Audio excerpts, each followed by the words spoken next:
childhood up, we have had to conform to a certain social game.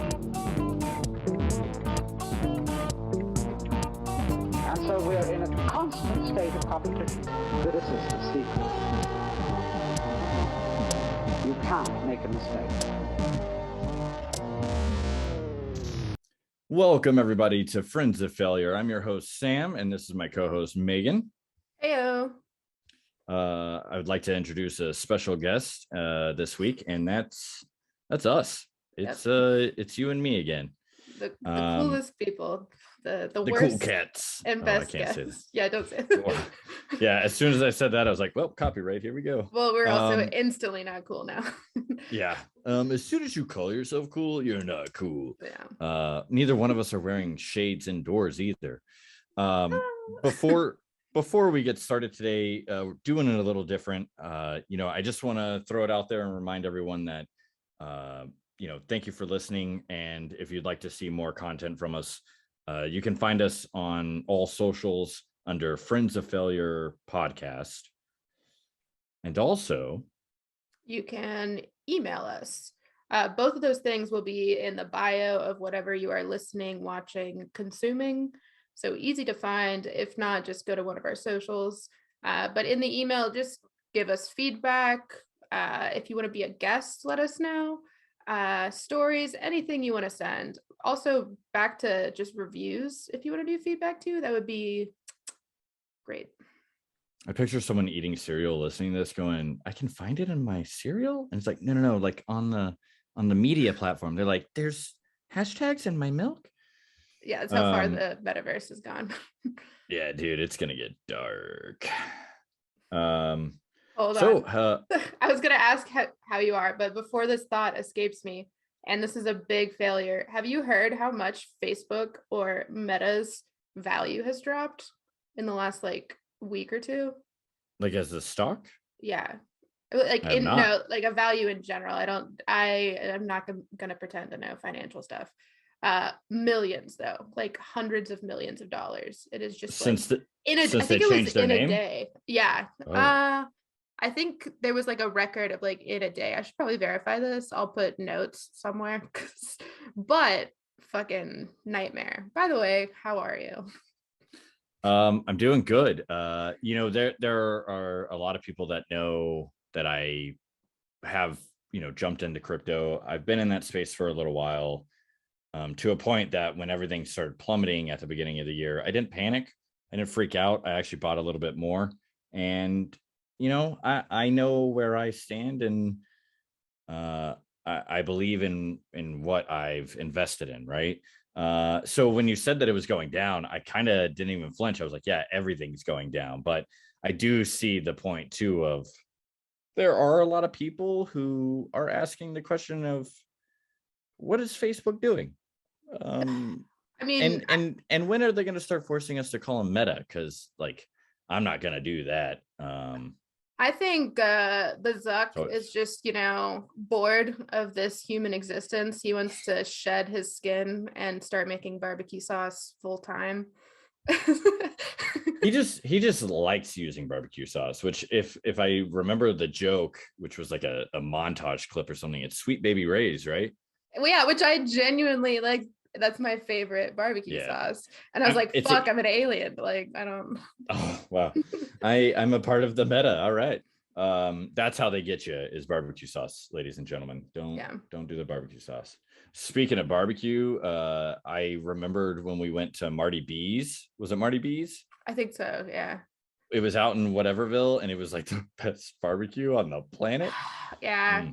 We need to go back there. Jeff did a brisket a while ago, and we froze it, and we've been reheating it sous vide style, fancy bougie bitches, and it tastes so fucking good. And we just make brisket potatoes. When did you get a sous vide? We don't. You not Ziploc, what is it, vacuum seal your meat, freeze it, blah blah blah, take it out, and you just boil the vacuum sealed bag in a pot. That's it. Oh, I don't know if it's technically sous vide, but we're gonna call it that. Well, no. So that's the funny part, right? When my friend showed me the device where he was like, yeah, have you ever sous vide steak? And I was like, I don't know what you're saying to me. I said it wrong for a while. So he showed me, and I got to try it, but I was like, I've never had boiled meat before. He's like, that's not what we're doing. We're not boiling it. And, you know, it's just like when someone gives you like a funny nickname and you react negatively to it, it ends up sticking. I was like, I'm going to be a jack off and I'm going to keep saying we're boiling meat. But then you realize, you know, the difference is the meat is being cooked in certain temperature water. Yeah. But it's never touching that water. And the thing is like with steak, it's roughly around 129 degrees. And like you can buy a device that gets the water to that temperature and then monitors and regulates it. Yeah. So it's perfectly cooked. So I don't know if you guys are doing that, like regulating the temperature, but like that's awesome. I mean, no, ours is like a ghetto version of your version because we have temperature probes, but because it's in that sealed bag, you can't just stab a hole in it and see if it's like it ruins the point. Yeah, because then it's gonna be a whole thing. But it worked out. I may have like the middle could have been a little cold, and then I had to put it in a freezer bag and continue to boil it, but it was fine. But speaking of actual boiled meat, my grandma, who grew up in like Great Depression, Oklahoma, boiled ham all the time. oh That's yeah, that's what my dad grew up on. Good old um, boiled canned ham. I had never thought about it. Genuinely, never ever thought about it until I saw a joke from I guess he's a YouTuber. I think the YouTube is Sir Spence, but it's not like SIR, it's SER.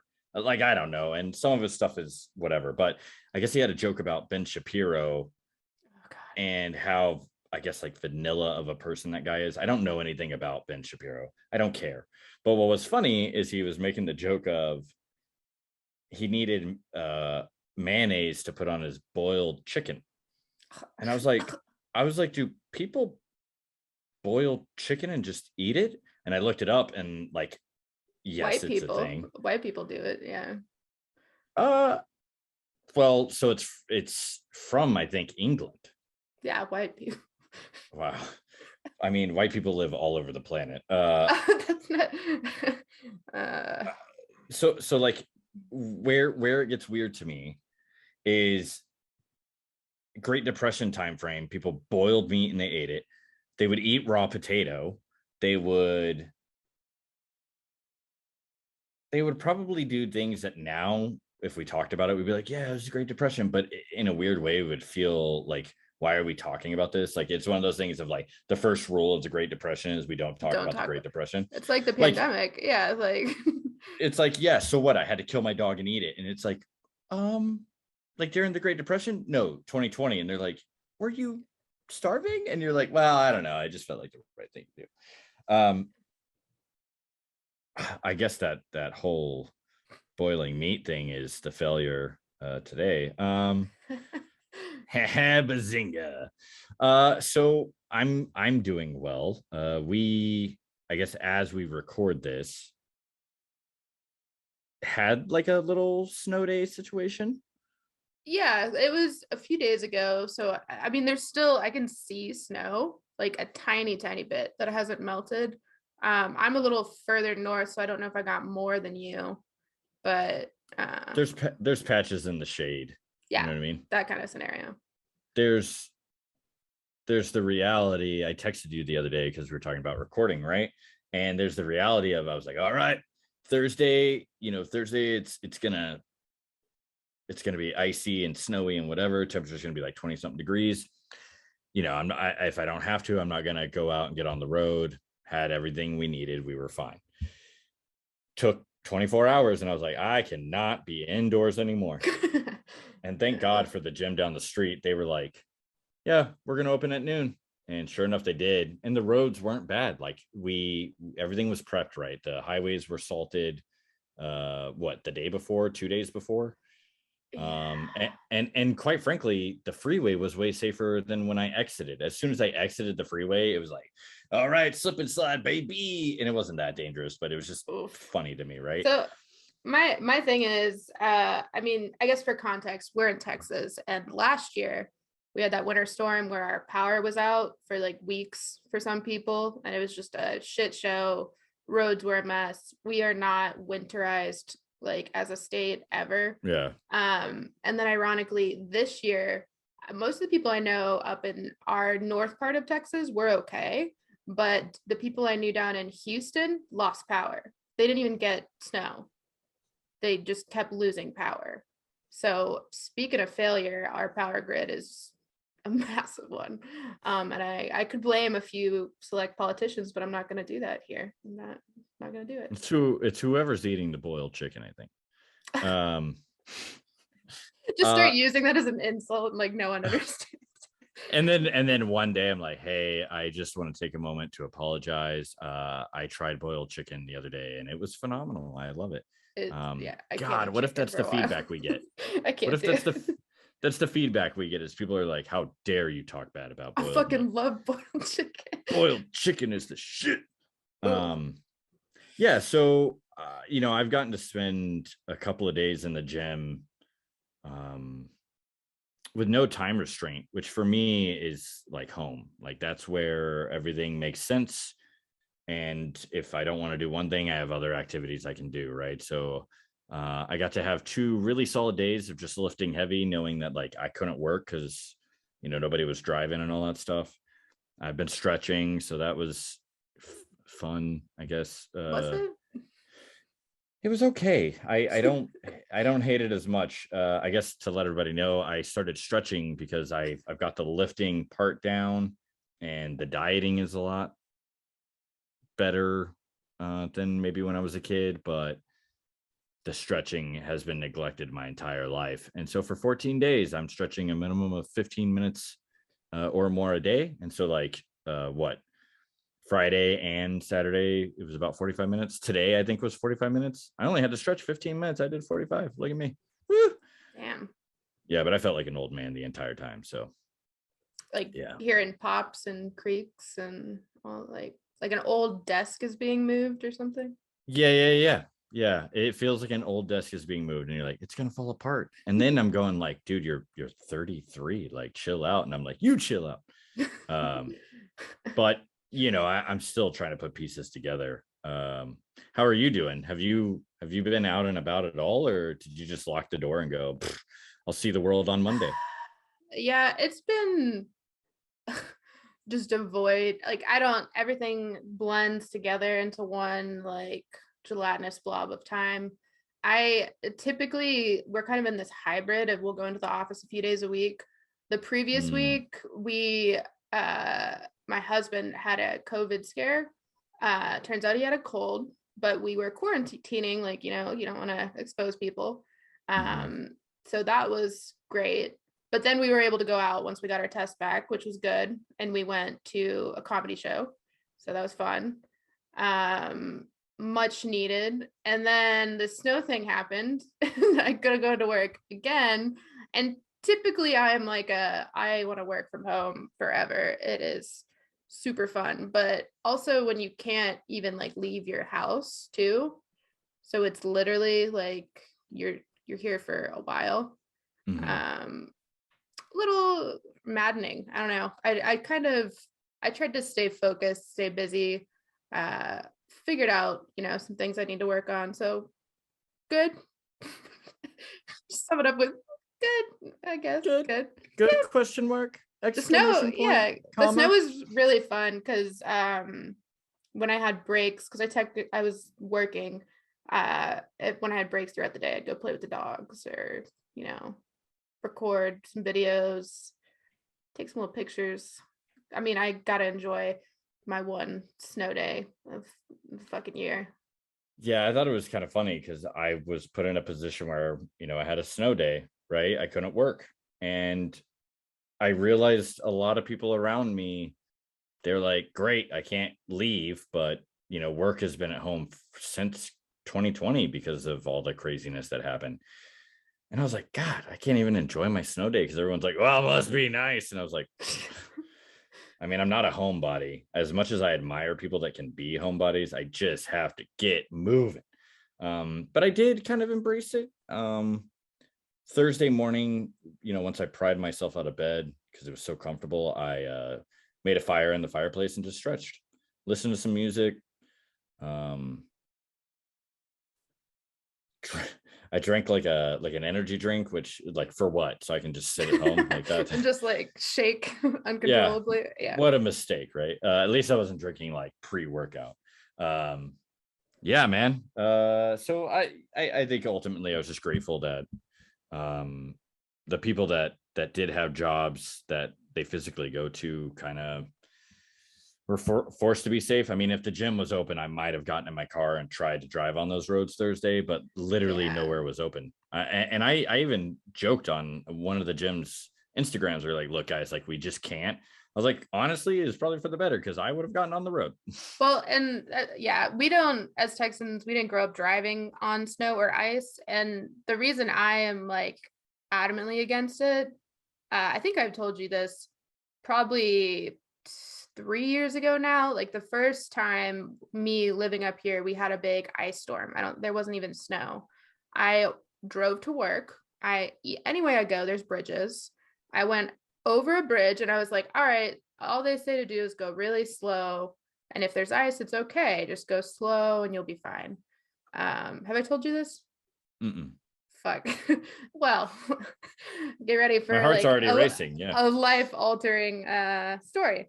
So I go over an overpass bridge and at first it's fine. And I can tell maybe there's ice, but it's that scenario where like it's very unclear where the ice is. And then I get over to the very end of the bridge where, there's cars going under. And now there's just that huge embankment. I'm right at the edge of it. And I start to spin. And then my car, which it was my old shitty 2004 Nissan Xterra, rest in peace, spun around 3 times in a very like quick fashion. And I just like time slows down. You think about your whole fucking life really quick. And all I could think of was the advice. I don't know if it was a movie or like a person told me, don't touch the steering wheel, kind of just let it. Like if you jerk it, it's going to flip your car or like cause a whole scenario. So I literally like took my hands off the wheel, starting to cry, and the car stops facing the wrong direction on the edge of that giant, like, I don't know, 40, 50 foot incline. So and then I went to work crying like the whole way. I don't want to do it again. I immediately thought about, I guess it's a song or a phrase that turned into a song, but the whole Jesus take the wheel. Now, obviously, you probably weren't like, Jesus take the wheel, and then, whatever. But there's also the joke of like, Jesus take the wheel, and it shows like your back tire's now gone, and you're like, no, wrong wheel, right? God damn it. It's an ice storm, not a right. Yeah, dude, ice is super scary. And what cracks me up is, I've talked to people up north that deal with feet and feet of snow and driving conditions, and they kind of joke around with us of like, oh, you guys don't know how to drive, blah blah blah. And I'm like, yeah, but you also melt when it's above 100. Like, yeah, they can suck it. Like we're all conditioned to our own normal environment. That's just But then where a lot of people, whenever it's like, hey, joking aside and not picking fun at each other, they're like, dude, of course you guys don't know how to drive on it. It happens once every couple of years, or let's say it happens once a year, and it's ice. Yeah. Like realistically. So what are you going to do? You're going to put chains on your car for one 1 inch of ice and then destroy all the roads? I mean, you can already tell on some of the spots, especially in Dallas, where potholes formed over this storm. Yeah. The way it kind of tore at the road. And it's like, there's just honest reality, and then there's we're all bored, so we're trying to tear each other apart because the human condition. And that's our intro for today, right? We kept it light, real airy. Jeez. So I thought you brought up something really interesting, and to keep it exciting for me, I didn't get all the details yet. So as we unfold this, the people listening and myself are going to be in for a wild treat, I think. But you brought up something, and you immediately compared it to the Fire Festival. And I don't know if people know what that is, so I'm going to preface FYRE. There was an individual that went to prison, might still be in prison, but basically made all these crazy promises of something that was going to be bigger than Coachella, bigger than like Bonnaroo, I think, if I'm saying that right. Yeah. And it turned into a literal nightmare. like disaster. Yeah. So I think it goes into our focus for the next 2 episodes, right, is expectations. And this just fits beautifully because this event I'm about to talk about has not happened. So all it is expectations right now. And most you millennials out there are like, I already fucking know what you're gonna say. I've seen the TikTokies, I've seen the videos on Instagram. The When We Were Young tour. I gotta say, I got sucked in initially. My friends texted me and they were like, we're going to this. This is going to happen. We even signed up for the little email to be like, hey, go buy your tickets for the pre-sale. We were ready to go. And that was about a week until the pre-sale. And over the course of the week, those expectations just caught up to them. It just like, I just watched it unravel on social media. Everyone kind of being like, hey, how can you have this many bands and this many stages? Hey, some of these bands don't even know that they're playing. Like, it doesn't, like, does that make sense to you? And like, just an example of the type of music. It was funny before this. Sam could guess the type of music just by me like vaguely saying the years 2000 to 2010. So before the conversation, she asked me if I had heard about it, and I didn't know what she was talking about. And so she said, what, 2000 to 2010? And I was like, oh yeah, Jimmy Eat World, My Chemical Romance, Switchfoot, right? And literally, like, all of those basically are on the list. Paramore, Day to Remember, what else? Paramore actually surprised me when you said that, because I thought they were like, hey, we're taking a break. Like, we don't know how long. They didn't say they split up, but they just like released some okay music on their last album, had some weird music videos, and then they just stopped. Well, they needed a break from touring and stuff. Yeah, that's part of like where this was crumbling. Everyone who was fans of like all of these bands or individual ones were like, what, this doesn't make sense that they would agree to this. And like you said, it's Hayley Williams, right, from Paramore. She has a hair dye brand. I just know that from the industry I work in, and she's been working a lot in that and doing stuff in that vein. And I think she's kind of doing her own thing. So I thought it was weird too, that she was going back to do a giant tour. But back to the whole debacle. Now there's all these things comparing it to Firefest, that there's no way they're going to be able to have this amount of bands in one day. And it just looked real sketchy. And then the sketch factor just keeps adding, because they keep adding days to the show. Like, all of a sudden, a week later, they're like, oh, we sold out. There's another day. Surprise. Another day. Vague, another day. Do all the bands perform both days?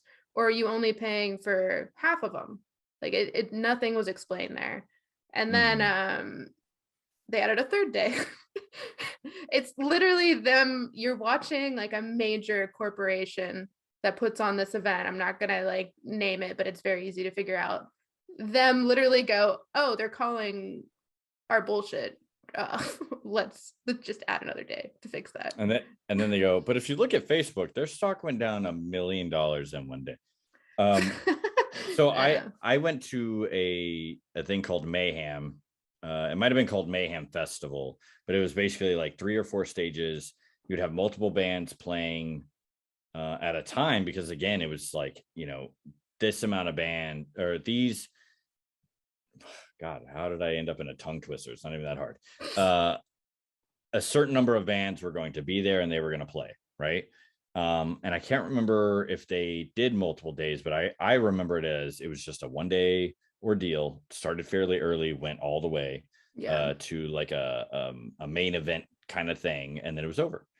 And you just had to acknowledge that, thankfully, I wasn't trying to see every single band there, but there was the the possibility too of like, My Chemical Romance hasn't been a band for a while, as far as I understood. And in the heyday, great. I mean, that, like, I was a teenager, it fit right with my teen angst. I every once in a while, just for funsies, watch the I'm Not Okay music video because it was just so great and it reminds me of high school, whatever. But I also know he's been doing like movie projects or like TV or Netflix or whatever, and like he has a comic book, and like he definitely doesn't look like Well, he did back in the day. And it's like, yeah. And someone made the comment of hey, remember, it's been 20 years or like 10 years for some of these. It depends on, the age. It's been at least 15. I mean, 15 to 20, a long time. It's been a long fucking time. You were a child basically back then, and now you're an adult, and they're much older adults. So it's not going to be, young, ready to go bands there to party all night. It's going to be old people, like quote unquote old people who are like in a different part of their life. They're not, this punk rock kind of emo band type. They start playing the instrumental aspect of I'm Not Okay, and you're like, oh man, this brings back memories. But then they've changed the lyrics because they don't agree with their old songs, so they're like, I'm just okay, and you're like, wait, what? No, like, no, you're not okay. I'm pretty okay, right? Yeah. And so I guess my question really quick is, so you didn't buy tickets because it was like, wait a second. No, we didn't. And it kind of, I feel like the stars aligned to protect us from it, because ironically, the first date, right before, like a day or two before we were going to buy it, my friend was like, oh shit, I have a wedding I have to go to that weekend. I can no longer go. And we were all like kind of bummed. It hadn't fully set in that like this was looking a little sketchy. And then we didn't buy it, and then it just kept ramping up on how fucking weird, or I don't know what to call it, just like fire festy it was looking, like not promising. When is the concert supposedly happening? What were the dates? They're all in October. The this original year? I think is like, the 20th or something like that. I don't know. It's the end of October. Now one of the dates is like Halloween weekend. And there was a split second I texted my friends and I was like, Halloween in Vegas with this concert. Even like let's pretend it's going to be okay. Let's just, remove the expectation that it's going to be a dumpster fire. It might be worth it. Like it could be fun. And they had to be like, no, absolutely fucking not. I'm not going to go die out there. Yeah. I mean, even when you go to Vegas and there's nothing going on, something's going on. Vegas is a wild place. There's no rules. It's fun. In my brain, I comprehend Vegas as a Bermuda Triangle type place in the United States, where the reason why what happens in Vegas stays in Vegas is because you come out of it going, what? It was, I did my bachelorette party there. And the expectation was the movie The Hangover. And we got that. It's fucking great. We're pretty sure that Sarah is still on that rooftop. Yeah. She's no longer with us. It was because you cook alive in Vegas, right? It's so hot. I thought it was interesting because we had the situation come up of, all right, well, Sam's going camping, so we should get ahead of not being able to record that weekend. And one thing that I have been thinking about, because of like books that I've been listening to, things that I'm trying to sort out as a person who's really trying to deep dive into what does all of this mean and how much of this is out of our control. What is the brain doing that I'm not even aware of it doing because I don't have a psychology degree, or I'm not studying the science of the brain? And one thing that comes up is a lot of the suffering that we end up into, or just the part of our lives where we're just very displeased, does come from creating a expectation and then it not being met. And there are a lot of people, I think, consciously and subconsciously, that counteract experiences from their youth or teens or early adulthood, or even, whenever, where they had expectations and they got let down. They had expectations and they got let down. They had expectations and they got let down. So they go, you know what? Everything's bad all the time. And when it's not bad, they go, hey, I didn't expect it to be good, and now it is. So it's great. And I think like another like side to that coin is a lot of people, I think the standard is you set your expectation too high. You go, oh, I'm going to Disney World. It's going to be fucking lit. It's going to be awesome. And then you get there and it's hot and sweaty and there's 1,000 people and it wasn't what you pictured in your head. But there's also people who their expectations, they set them super low. And then that gets them either oh, that was cool. That went better than I thought. Or the negative side of that of, oh, I set my expectation so low that I undercut myself. And now this is what I'm dealing with. Like self-sabotaging, right? Yeah. So one thing that's weird is that there's nothing wrong with having expectations. It's how we don't understand, I think, the proper way to utilize expectations. So if you go through your 20s and you have a bunch of relationships, and you every relationship that you ever have, even if it's not like lover, right? Like, say you have different best friends throughout your lifetime, or family relationships, or whatever. As you're changing as a person and as other people are changing, expectations change because boundaries change. If you are able to go, hey, this is what I'm expecting from a relationship, and both parties can agree, that's a healthy way to communicate. And as long as expectations change, you grow with that, right? Or whatever. And I mean, we set expectations for stuff like, okay, so I diet a lot, and I used to have this whole thing where I'd be like, all right, I'm going to eat super duper clean because on Saturday I'm going to eat a whole pizza. And then you take the time to go, like, I'm going to get all the meat and veggies kind of, like, I'm going to buy a $50 pizza with every topping they have on the pizza, and it is going to be the most glorious. Yeah, you like build it up into like this sexy meal. And you create this crazy expectation that you're going to bite into this pizza and all the happiness you never had. Yeah.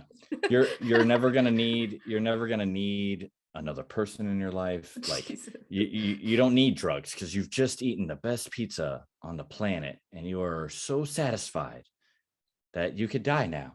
And then you go and, like, you're not even craving pizza, but you buy it and it costs way too much money. And then, like, it takes like 3.5 hours to show up, and you're starving. And by the time you get it, you're just fucking angry. And then you eat it and then you feel awful afterwards. You're like, and then you just get sick as fuck. Yeah. And so where that expectation, if you apply some logic to it, or even just, I don't know, reality to it, you go, hey, like, cool, you want to have a cheat meal, you want to have higher calories, cool, just order a pepperoni pizza, or order like a whatever kind of pizza you want, eat it like a normal meal, like a normal human being. You don't have to eat a whole pizza because you ate clean for 5 days.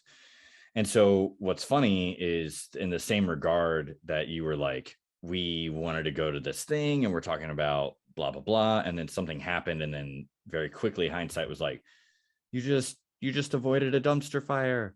My brother and I have a goal of, we're going to go camping, and not just once, but like try to go consistently throughout the year, whatever that means, right? In my brain, it's every other month. So we created an intention, right? And we have a reason for that intention, and we're both very stoked. And I don't know a lot about camping or where to go camping or whatever, but I was like, a lot of people have talked about Big Bend National Park, which is down by the border. Dude, everyone camps there because it is, my cousins camp there yearly. Yeah, so it is the shizness, right? It's so the prettiest part of Texas. Yeah. the problem is that you can make, you have to make reservations for campsites, and you have to do it 14 days before. And so I was like, okay, 14 days before will be like this Friday or Saturday. And I was like, I'll do it Saturday morning. Everything was reserved, all of it, all of it. And I learned, because I am naive, I've learned one, of course, that's going to be probably one of the most popular, most reserved parts, right? But it would have been a 9-hour drive. We're going to have camping equipment, and like I have a general idea of like what we need and whatever.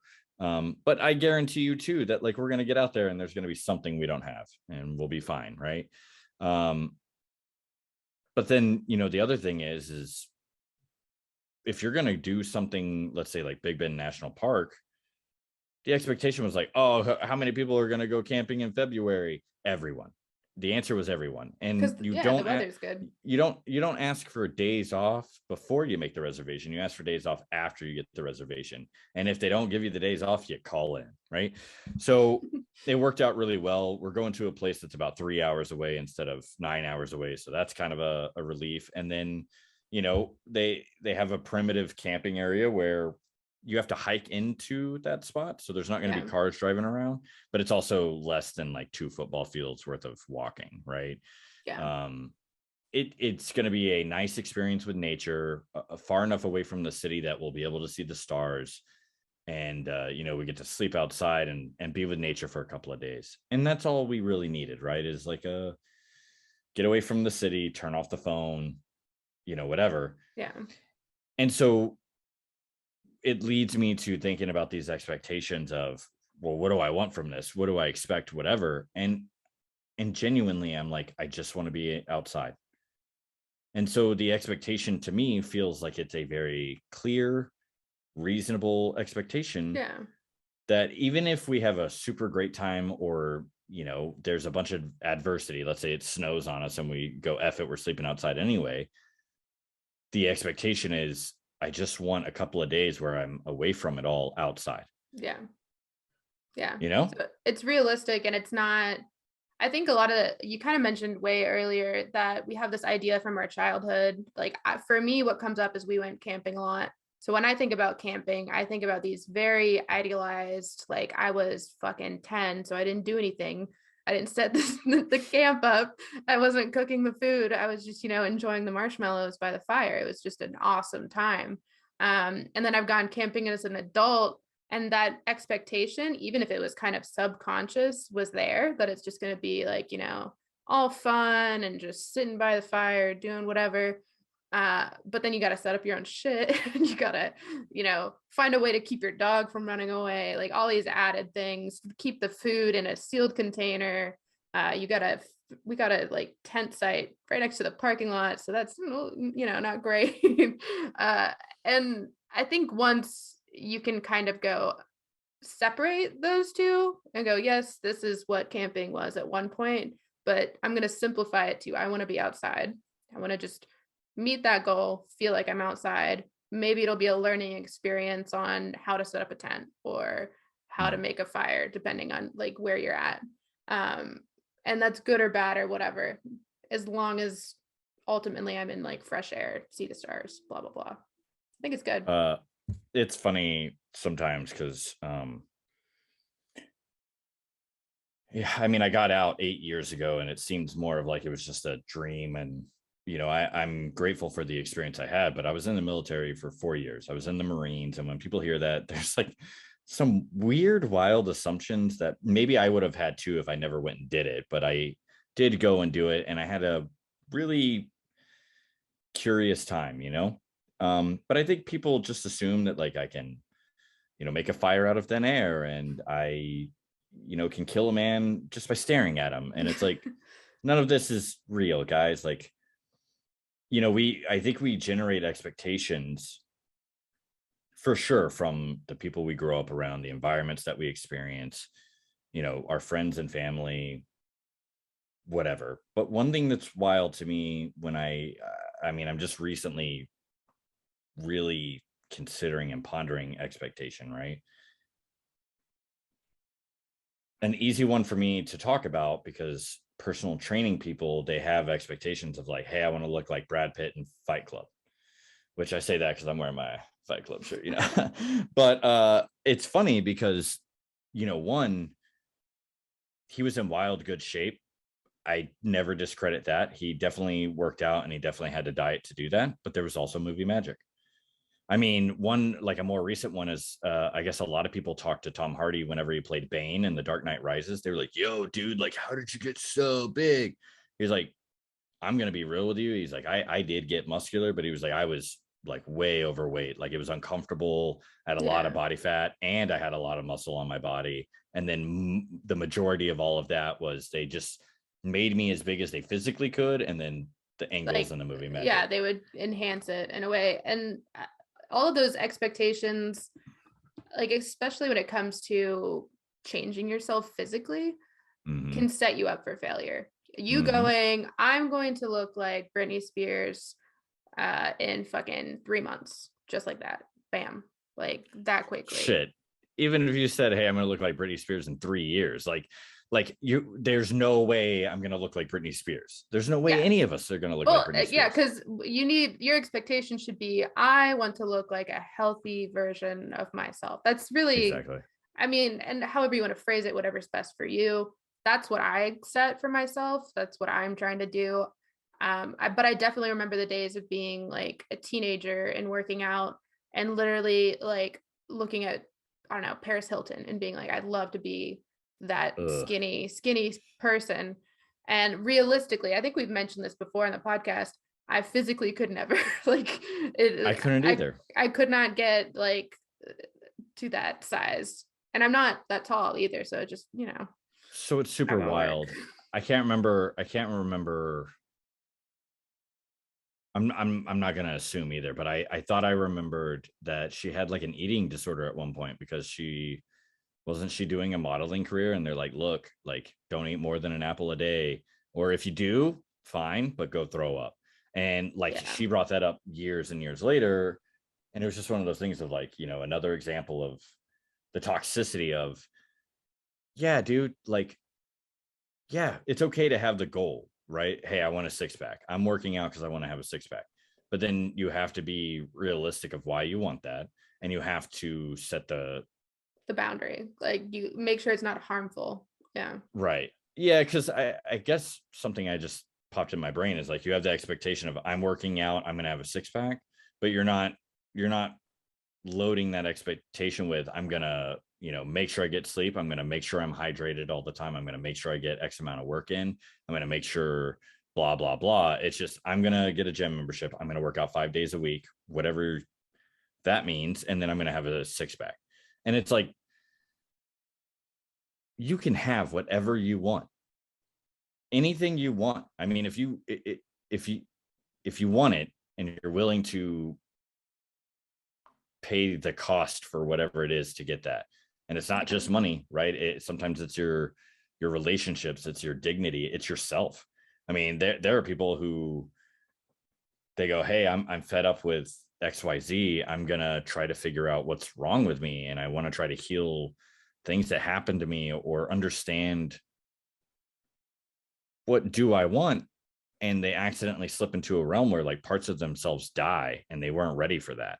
Well, and then like I read something that was talking about that, and it was weird for me because I was like,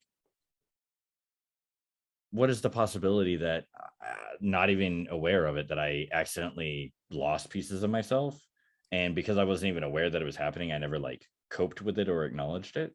Yeah, and I think you're bringing up like a good transition into this topic, because when it comes to like expectations on changing something mentally, or whether it's like a past trauma or like, hey, I want to just work on myself, people expect like either like a therapist in a movie that's just going to ask you, how does that make you feel? Blah, blah, blah, blah, blah, like that kind of shit. Or they think of like, I'm just going to journal and then I'm going to feel better and blah, blah, blah. But reality is it's a lot of work. And like you said, you're going to get into some messy stuff before it feels like it's getting better. You kind of like untangle shit and then straighten it out again. Does that kind of make sense? Like it's not a linear path ever. And then I think the expectation a lot of people have too is you only go to therapy when something's really wrong, like only right there. You don't maintain it. There's nothing, that keeps going. And that isn't necessarily how it works either. If it's not court mandated, I'm not going. If the judge didn't tell me. Yeah, judge can't make me go twice. Actually, he can and he will. That's a good point too, right? Of you'll see these things that could very much be true. Of someone was like, hey, I read enough books, I talked to enough people, I never went to therapy, but I was able to sort things out, and it was a bumpy road, and I had to cry by myself, and I had to be angry at myself, I had to be angry at people by myself, and I had to figure it all out by myself, and I did, and like anybody can do it and whatever. If I told you exactly what the path was that I had to go from being completely broken to getting to a point where I was like, hey, I've never been this balanced in my life, it would be a great story for you to hear, but you can't just go, all right, that's what I'm going to do. Yeah. Because each and every one of us has to experience this life like alone. It's going to be different. Yeah. In a weird way. Yeah. It's like your own experience. And no matter how much you try to show or explain it to other people, it's impossible, because it's just you in there. Yeah. That little skull. To just further the existential bit, you die alone, you're born alone, like you have to figure that shit out on your own. And it's scary, it's intimidating. We're social creatures, so it kind of contradicts itself. You think, oh, my best friend can help me through it, my dad, my mom can talk me through it, some wiser older person can guide me, fucking Gary V or Tony Robbins can tell me how to become successful and figure my shit out. And it's yes and no. You should listen to advice. That's not a bad thing to do. But that's half of the equation. Like a lot of people say, oh, I've listened to all these self-help things, I have a success coach, whatever the fuck that means, I do all this, but they've never gone to a therapist, so they don't have anyone that's like talking about their own things and how they're handling things. It's, you can't only work on this one very, a lot of those too are very like success oriented, very, I don't want to say like capitalism driven, but they're more of like, how do I make money in this environment and be deemed as productive and successful, versus you working on yourself and what the expectation of like your own mental well-being looks like, which is different. He can't tell you, Tony Robbins can't tell you this is your perfect balanced state. You got to do what I do. Yeah, you have to figure it out. And that's again, of course, back to personal training. Like that was a weird thing for me to acknowledge for myself, but trying to talk to other people about that, it's like, hey, you could pay me $1 million a year to be like your guy, and I can't do the work for you. And even if you do all the work at the gym, it's like you have to figure out what your body responds to. I mean, there are people that do intermittent fasting and they get sick. There are people who can eat carbs all day long, not gain any weight, and feel very energized. There are people who they eat one carb and they go to sleep. Like I feel like somewhere in the last 3 years, that's what happened to me. Is my body went, hey, we've always done really well with fats, but carbs were fine too. And then when I stopped having so much sugar in my diet, now, especially if it's sugar, but anytime I get too much carbs, it's like take a nap. Like God forbid I drink a beer, because then it's like it's over, right? Like your body goes, oh God, like what is this? And it shuts down so it can just deal with that disaster. And believing that everyone else has the answer except for yourself is a big problem that I had to acknowledge with myself in my late 20s. Is that, I learned to talk to myself out loud in my early 20s. And I've tried not to like avoid that, even though it's really uncomfortable. Because I mean, even saying this on the podcast is, oh, so he talks to himself out loud. That's fucked up. But there are conversations I've had with myself where it's like, dude, give yourself some credit. Like, you can be critical of yourself. That's okay. But also give yourself some credit. You are a human being like all the other billions of people on the planet. And, you know, it's funny because like Nike, just do it. Now, when someone says just do it, you're like, Nike slogan, or it's corny, or, but the reality is that is some sound advice in some cases of just do it. Yeah. Right. Do something. Yeah. Do something. Right. For and the I like how people who are listening, it's a tattoo I have. and that's how we should end every podcast now, is do something. Do something, bitch. Do something. Handle it. God, just yelling at people to handle it. Handle it. Feel yeah, I'm sad today. Handle it. That should be your version of the tattoo, but it goes across your neck. Handle it. Real big and Yeah. abrasive, like metal band text. Oh man, we segued. I know. So having that whole thing of giving yourself credit of, we do all put our pants on the same way. I mean, I like to. It's a metaphor. It's not literal put pants. on. Wow. We all put our underwear on the same. No. Oh wait, no. I Winnie the Pooh all day. Like, I don't. Are you familiar with that expression, Winnie the Pooh? Mm-mm. He just wears a shirt. Shirt. Oh. I'm kidding. Also the Donald Duck, right? Like, it'd be Donald Duck does that. Yeah, I like Winnie the Pooh better though. Who doesn't? I mean, come on. Just a little bear. I don't know what's happening. I will say, and then I'll get back to it, I did love the brief period that I saw, I guess, like memes where it was the old school Winnie the Pooh book, and it'd be him and Piglet, and it'd be like, someone would ask a question and the other person's like, I don't fucking know, man, like fucking blah blah blah, and you're like, God, that would have been a child's book. Like, Winnie the Pooh just fucking laying it down for you. And so I guess trying to get back to it, the weird thing was I always expected other people to have the answer. So I'm really good at, you know, social networking and talking to people, but I was trying to pull the information of, tell me the answer so I can do it. When I stopped chasing the idea that other people would teach me how to become wealthy in not only body, mind, and spirit. Well, I mean, I had to acknowledge, like, in anything, oh man, I really want to make like the best mac and cheese on the planet. Someone's got to have that answer. Just figure it out. Just figure it out.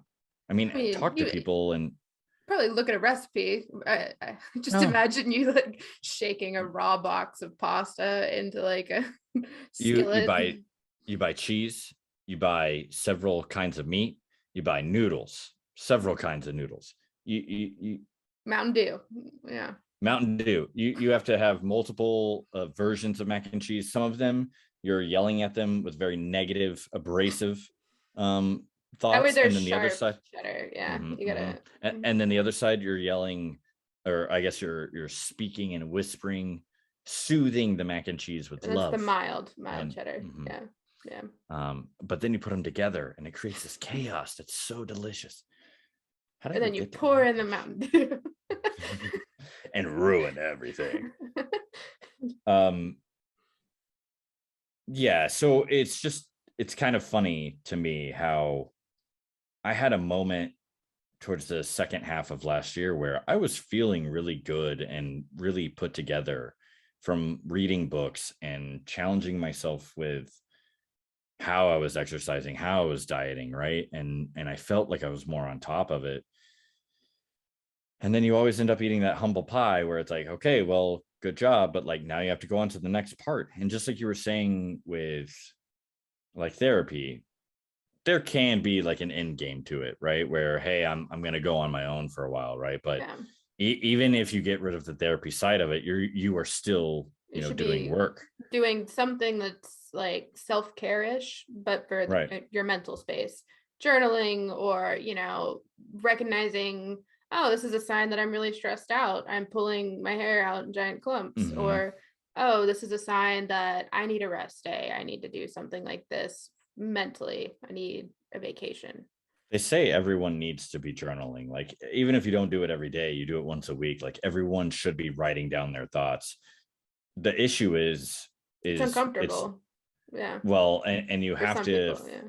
and you have to figure out how to write your journaling in a very honest place. And if you're writing stuff down, I've always heard the way you do that is you write the most honest shit you can vomit, and then you burn it because no one will ever see it. And Yeah. dude, think about how much you'll hold back if you were typing something that you knew people were going to read. You think you're going to be 100% honest with yourself and whoever the imaginary person is that might read it. So I just started a journal, and I just kind of call it in my mind the chaos journal. That's like all it is. It's just chaotic, like thoughts. Okay. Like you're saying that I need to vomit out. I have like other writing that I do that is therapeutic to me, but one is like a nonfiction. I mean, not a nonfiction, a very, very fictional thing. And then the other is like autobiographical, and those are typed. But like you said, those are very like someone could see this someday, and I'm not going to, say whatever. And then this one literally is just like I open to a random page. I'm not going in order. I'm not putting dates in there. It looks like the diary of a like mad woman. And I'll just go in there and be like, I fucking hate grocery bags, blah, blah, blah. Like these dumb motherfuckers, like, and just vent it all out. Or like it's really something I have noticed. I only want to write in there when I'm extremely mad or sad, vent it all out, done. Maybe I'll burn it at the end, but I had zero expectation for it. I had an empty journal. One day I felt like fucking Regina George from Mean Girls, where she like stomps into her room screaming, grabs a book, and just starts fucking writing fugly like slut in there, but about something else. And I just keep picking it up and writing like random kind of, I would call it like poison or like bile. I feel like I need to get out. And it helps. It helps you not like sit in it for too long. And I like calling it the chaos journal because literally there's no expectation. There's no rules in this writing. I'm not trying to make it sound coherent. It can be literally like broken up sentences. Like I've done ones where it's just fucking words. Have you ever read The House of Leaves? No. It's I guess I can't even say like I don't even know what to call it. The people that know what it is, I always just perceived it as a piece of art. But it's a thick book, and it gets to a point where I don't even know how to tell a brief synopsis of it, but it gets to a point where just kind of what you said, like it's like reading the journal of a person that's gone mad, but it's also a story, but it's just insane. Like it gets to a point where you like turn the page and it's like one word, and then the next page is blank, and so you flip it and then it's like words going down across, and then it'll be like real small text on the next page, and then it goes back to normal where it's just pages are full. And I've read whoever some books, did that, yeah, they're like in similar formats where there was a series that I should not have read when I was a teenager, but Ellen Hopkins, one of them is called Glass. There's like a whole thing. It's basically a projection of her daughter, I think, that was on meth for a while, and it's poetry, like telling that story of this woman losing her fucking mind, like getting into a meth addiction.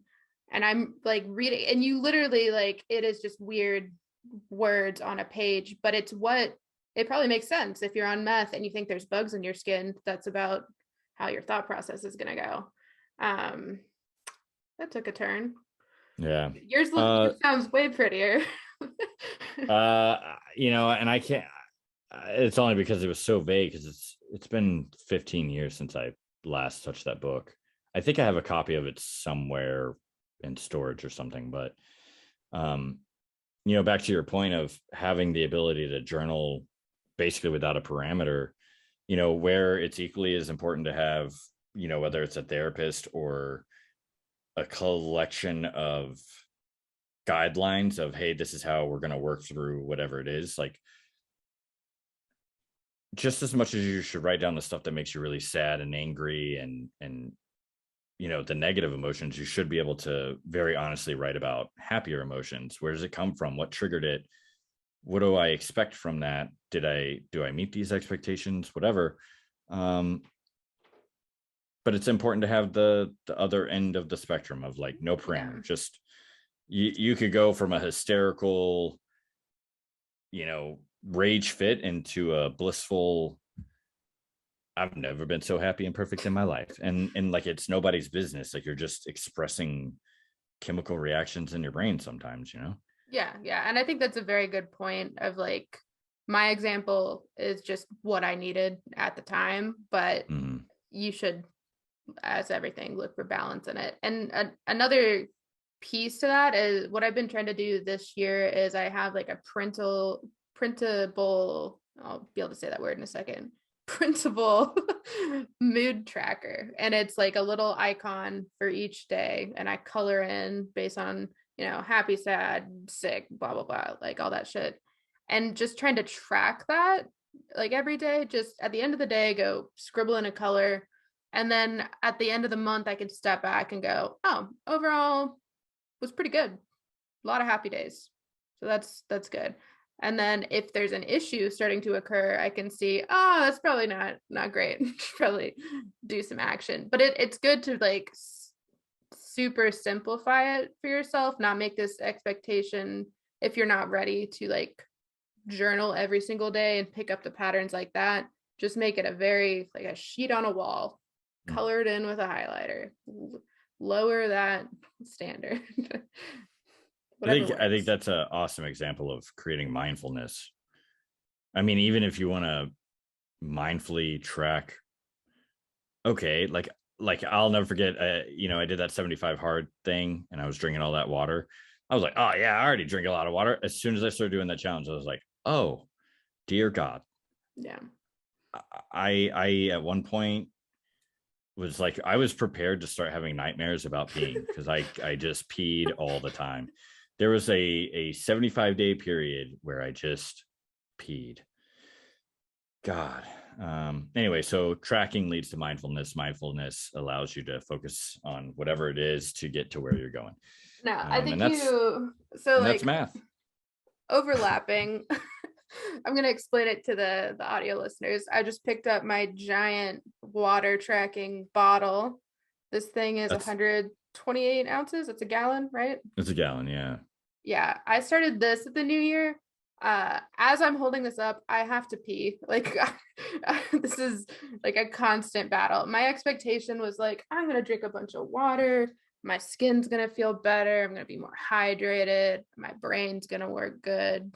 The only difference is I have to pee constantly, which, good or bad, I don't know. But I do feel like I'm learning to readjust the expectation on that.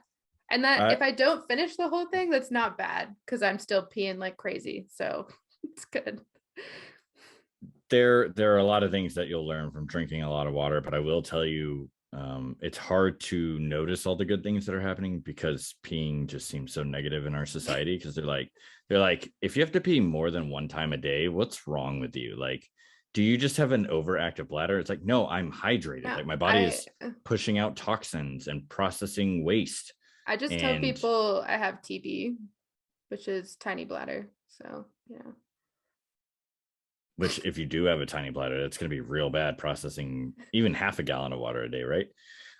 Okay, well, that's how we're going to leave everyone today. TB, baby, TB.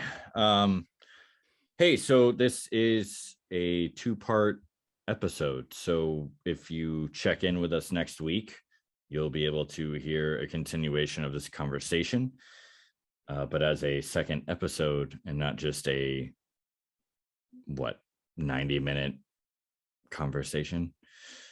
Yeah. Anyway. So cliffhanger, will she pee, won't she pee? You'll never know.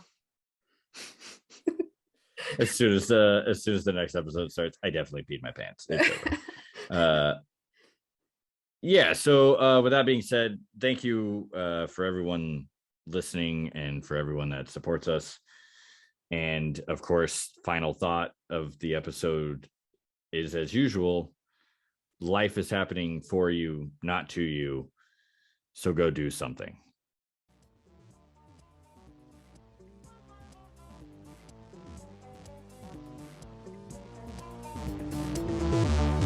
If it's not I'm stronger than you, it's I'm wiser than you, I'm more loving than you, I'm more tolerant than you, I'm more sophisticated than you. It doesn't matter what it is, but this constant competition is going on. This is the secret.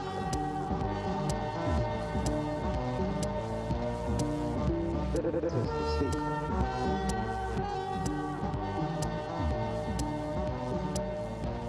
You can't make a mistake.